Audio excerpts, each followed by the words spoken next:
Good friend of the show, editor of quorumreport.com. It's Scott Braddock. Scott, good morning. How are you doing today? Doing well, Chad. And I was just thinking, since I'm always the first thing in the last hour on Mondays, it's almost best for almost last. There you go. Yeah, I like that. Right? Okay. I like that. Let's see, where do we begin? I guess we'll talk about the upcoming session. We're getting closer and closer to the session, and maybe we're starting to learn how it will operate, right?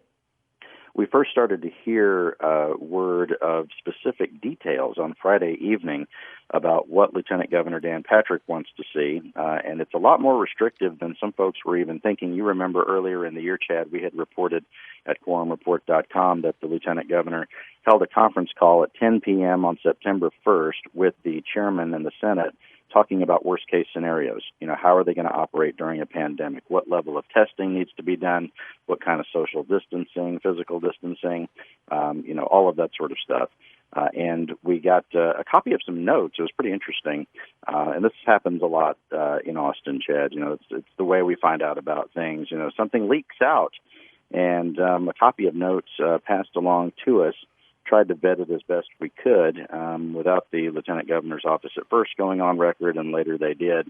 But the details are interesting. It's going to be very pared down, apparently, from what we normally see, which, look, we've got a vaccine coming in now. Later this week, the federal government maybe gives the final green light on, one of these vaccines. They're already staging, right, to be able to get the vaccine out to people.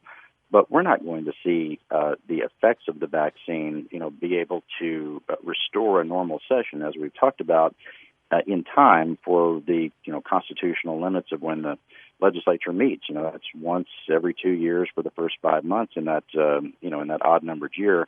And so it looks like on the very first day of session, it'll be, only maybe one guest per member of the legislature on the floor. It may be that people have to be tested for COVID within 24 hours of a visit to the Texas Capitol. That's what the Lieutenant Governor wants to see. He wants to see in-person testimony, but the way people are going to testify is potentially very interesting. It looks like, according to these notes that we reported out, that a person could register 3 days in advance, or they'd have to register for, testimony on a bill 3 days in advance, when usually you do that on the same day when you go to the Capitol. And then they would also have to be tested for COVID on the day that they show up, or within 24 hours of showing up. So it could be the day before. The staffers at the Capitol, very limited. The media, not necessarily allowed to be on the floor of the Senate. Welcome to the club. I think it's, there are some things here that are that people are going to say are necessary to keep everybody safe. As I talked to senators over the weekend, they, used the term that the governor, the lieutenant governor's being very conservative about this. But I immediately saw where some Tea Party lawmakers and more conservative lawmakers like Matt Schaefer from Tyler, for example, was tweeting out, in response to what we had reported, that the Capitol should be completely open. And I think there is a natural tension here, Chad, between it has to be between, access that the public has to a public proceeding. It's your state capitol. It doesn't belong to the politicians. It should be open to you to be able to provide for that sort of accessibility, that transparency, at the same time keeping the lawmakers safe from, a disease that'll still be rampaging across the country. Yeah. Well, and I guess they're coming up with plans also for, or are they coming up with plans for remote voting or anything else like that?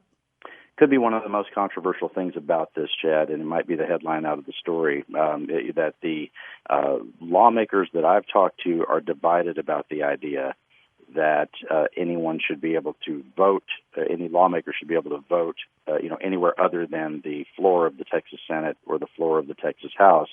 There is discussion of that. Let's say that a senator or a House member has to be quarantined because they've been exposed to COVID-19 or they test positive for COVID-19, so they have to be somewhere other than the floor.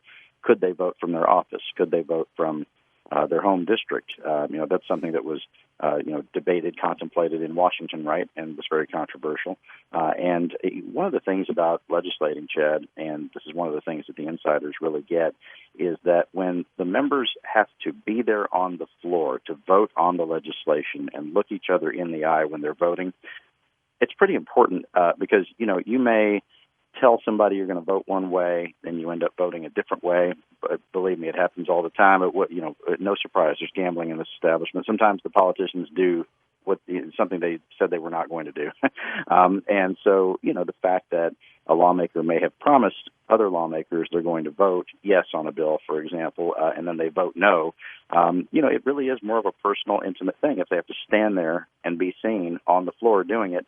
And of course, then if you have, and this is one of the concerns I heard from some conservative lawmakers, they said if you allow for remote voting, what does that naturally lead to? We talked about this, when Congress was talking about it, Chad. The next thing that people start to say is, well, if you do have a pandemic, why can't people vote in elections from their home online? I mean, if we're going to go that far with this. So that's something that's still very much up in the air, and I didn't hear any discussion over the weekend that led me to believe that was anywhere close to being resolved. We should say here that whatever they do is going to have to be probably done in concert with the governor's office as far as allowing people in and out of the Capitol in the way that they're going to do that. But these proposals would all end up in the rules that would be adopted by the Texas House and the Texas Senate. So anything we're talking about now is not finalized. This is all just the discussion. And then whatever they actually vote on as their rules, which would be debated, as they always are, on the floor of the Senate and the House. It could be amended in different ways. That'll be the actual way in which they do this. And I should say one more thing. One senator told me, and this was in our story, that after 60 days, after they get through January and February, they may come back and say, look, the pandemic has eased up. Or at that point, who knows? Maybe it gets worse. We certainly hope not. But if it's eased up after 60 days, they may do a reset on all this and come back with some different rules that are less restrictive. Have they set, or are they? Is there any talk about staffing? And because some of these offices people may not know, but they're not the largest offices in the world. Not all of them are teeny tiny offices, but you've got people who are interacting and going in and out of these offices every day. Are there going to be any rules on staff? And because that does matter for these elected officials, how many staff members they can have around. Absolutely. The talk on staff is that, one, they do need to be tested like the lawmakers and anybody else who's coming into the Capitol. I think what they talked about was that staffers might have to be tested as often as twice a week. Fewer staff allowed on the floor. Usually during a legislative session, a senator might have 2 or 3 staffers on the floor. In committee hearings, how you may have seen this, where the lawmakers sit up on a dais while they listen to testimony, and their staffers are usually right behind them, so that they can whisper in their ear if they have any, anything to add or any quick information that the senator needs. But those staffers would have to sit out in the audience instead of sitting up on the dais with the lawmakers, who now, by the way, have plexiglass in between, where they sit.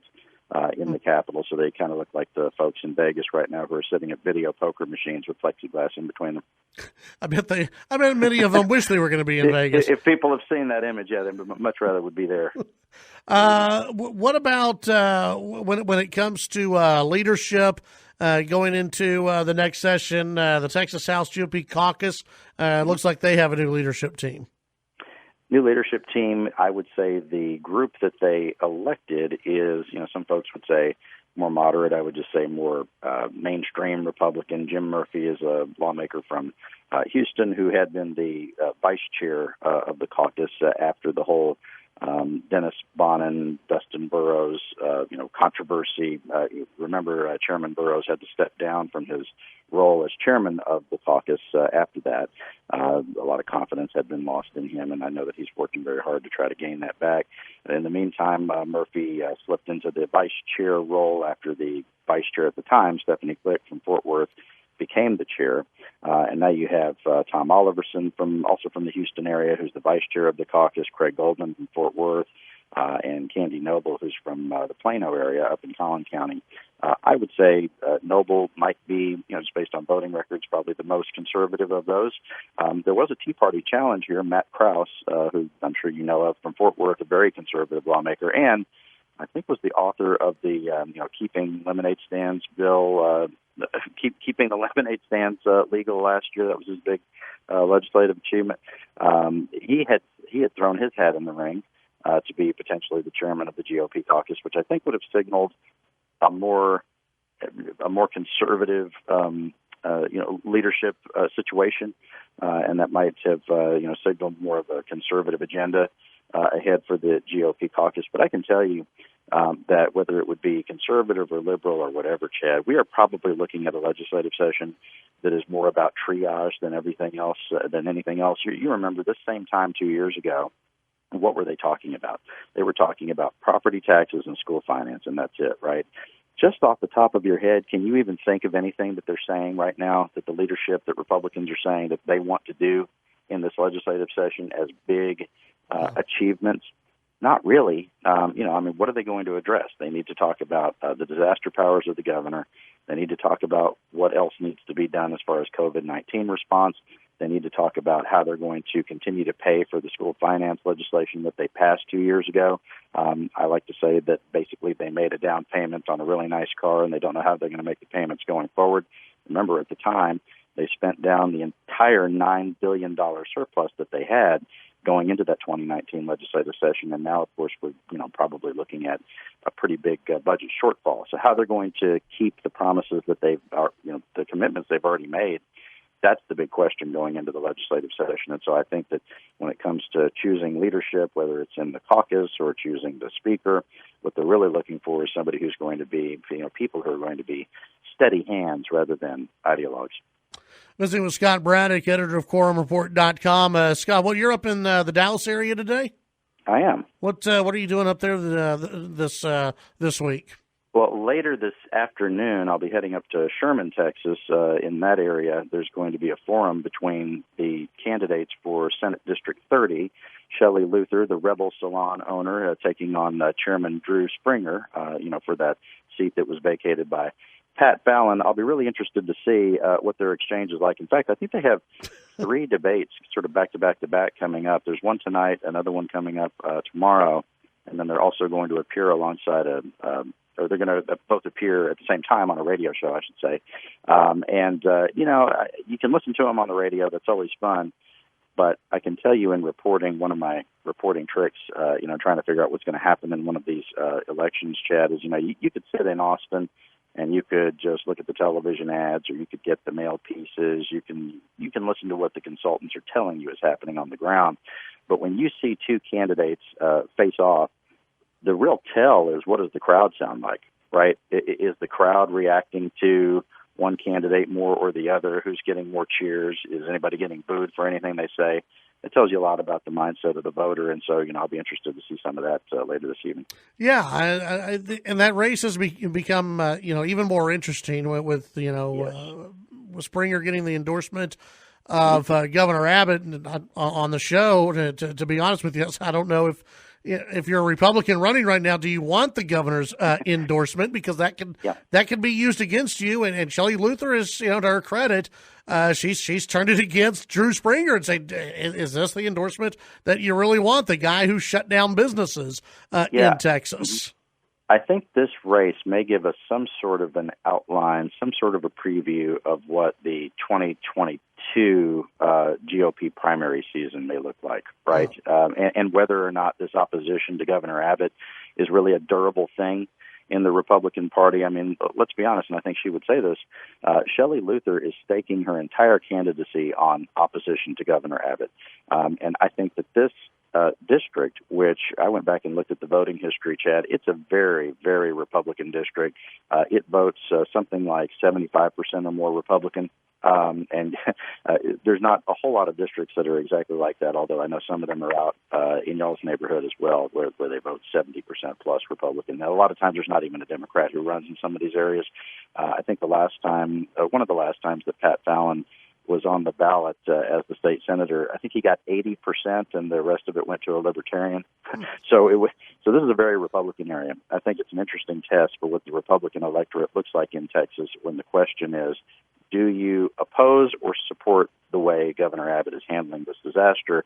2 years from now, who knows what any of this is going to look like? I mean, the pandemic hopefully will be completely in the rearview mirror, but will people still be angry about the actions that Abbott took at this time?